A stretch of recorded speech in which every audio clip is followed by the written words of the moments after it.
देखिए, राज्य का बजट पेश करने से पहले सभी विधायक जो है 68 के 68 विधायक अपने विधानसभा क्षेत्र की ढांचागत योजनाएं, सिंचाई योजनाएं या कोई और योजनाएं हैं उससे संबंधित अपनी बात ये प्लानिंग की मीटिंग में रखते हैं। और मेरा ये मानना है कि जो प्लानिंग की मीटिंग में रखा जाता है उसका दिशा बजट में दिखाई देती है। वर्ष में जो अप्रैल में शुरू होने जा रहा है उसकी होने जा रही है, और जो भी विधायकों की अपनी प्रायोरिटीज़ होती है, एमएलए प्रायोरिटीज़ होती है, उस पर सरकार आगे कार्य करती है। और मेरा ये भी मानना है कि आने वाले समय में हमने विधायकों को कहा है कि जो पिछले महीने हमारे कुछ फ्लैगशिप कार्यक्रम हैं, फ्लैगशिप योजनाएं हैं, उस योजनाओं में अपनी प्राथमिकता जरूर बताएं। हिमाचल सरकार की पहली फ्लैगशिप योजना पर्यटन से संबंधित है, टूरिज्म से संबंधित है।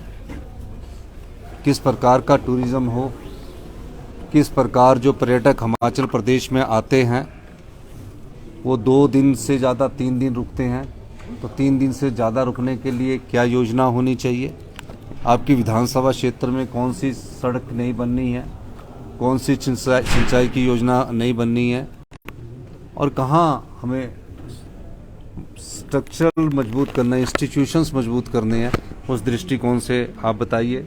शिक्षा के क्षेत्र में नई योजना आए, नए सब्जेक्ट्स आए, जैसे कि अभी हमने टेक्निकल एजुकेशन में बहुत बड़ा बदलाव करने जा रहे हैं। रोबोटिक, इस सब प्रकार के IoT, machine learning, artificial intelligence, इस दृष्टिकोण से अगले जो सेशन शुरू होगा उस पर विचार विमर्श करेंगे और विधायकों की प्राथमिकता को नया स्वरूप के रूप में हम बजट में लाएंगे। सर, आज जो ट्रांसपोर्टर्स और सीमेंट फैक्ट्रीज का विवाद है उसका स्टेटस क्या है? आज आपके साथ भी बैठक हुई है, कब तक रिजॉल्व हो जाएगा?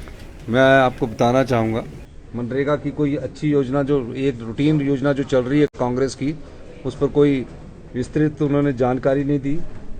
तीसरी बात, हिमाचल को या जो और भी डट राज्य है, पूरे हिंदुस्तान में सभी डट राज्य है, कोई हिमाचल प्रदेश ही नहीं है, पंजाब भी है, दिल्ली भी है, मध्य प्रदेश भी है, सब राज्य डट राज्य। अगर सरकार चाहती तो तकरीबन एक स्पेशल ग्रांट कम से कम हिमाचल के लोगों को देती, क्योंकि हिमाचल के लोगों पर 75,000 करोड़ रुपए का एक कर्ज है, 5,500 करोड़ रुपया पेंशन वालों का एरियर है 6th पे कमीशन का, और 4,500 करोड़ जो अधिकारी अभी कर्मचारी यहाँ कार्य करते हैं उनका एरियर है, 920 करोड़ रुपए के करीब हमारे डीए की किस्त है।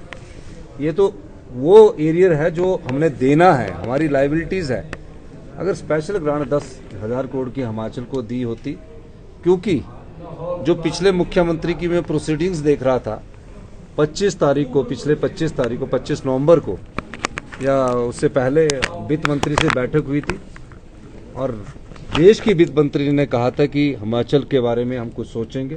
तब तो जयराम ठाकुर जी की सरकार थी, लेकिन आज भी ये देख के निराशा लगी है कि किसी भी प्रकार का हिमाचल प्रदेश को कोई ज़्यादा सहयोग नहीं। टूरिज्म और हेल्थ टूरिज्म तो हमारे अपनी सरकार की प्रायोरिटी है, उनसे तो हम उम्मीद कर ही नहीं सकते, कोई ऐसी योजना आई भी नहीं, और हम उस दृष्टिकोण से आने वाले बजट में उसकी दिशा तय करेंगे। सर, पेपर लीक मामले में जो है अब सीबीआई जांच कर रही है। पिछले कल 7 यूटी में 50 जगह पर छापेमारी की गई है। सर, इस पर क्या कहेंगे? बड़ी गंभीर बात है।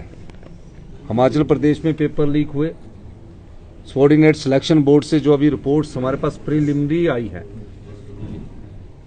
उस रिपोर्ट्स के आधार पर कह सकता हूं मैं कि ये पिछले जो 5 साल से ये वारदात चली हुई थी, उसका जो रिपोर्ट्स हमारे पास आई है वो एक रूटीन वर्क था। पेपर लीक किए जाते थे, कुछ लोगों तक पहुंचाए जाते थे और कुछ लोगों को सिलेक्ट कर दिया जाता था।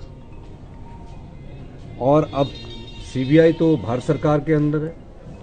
अब जब उन्होंने छापे मारे तो और सत्य सामने आ रहा है। और जो हमारी विजिलेंस टीम भी इंक्वायरी कर रही है उसमें और भी सत्य सामने आए हैं और मुझे आजकल में वो रिपोर्ट सबमिट करने वाले हैं। और जो उन्होंने प्रीलिम्स रिपोर्ट हमें सबमिट की थी, मैं कह सकता हूं कि तकरीबन 60% पेपर लीक हुए। उन्होंने देखिए सीबीआई अपना काम, Accountability- देखिए सीबीआई अभी अपना काम कर रही है। क्या उनके पास डॉक्यूमेंट प्रूफ आए, क्या उन्होंने इन्वेस्टिगेट किया, अगर छापे मारे तो कोई प्रूफ होंगे ना। अभी उसकी पूरी जानकारी हमारे पास नहीं है, लेकिन सीबीआई भारत सरकार की है और पिछली जयराम सरकार ने इनको लिखा था, हमने तो उसको आगे बढ़ाया, लेकिन सत्य आपके सामने जल्दी आएगा। बहुत बहुत धन्यवाद।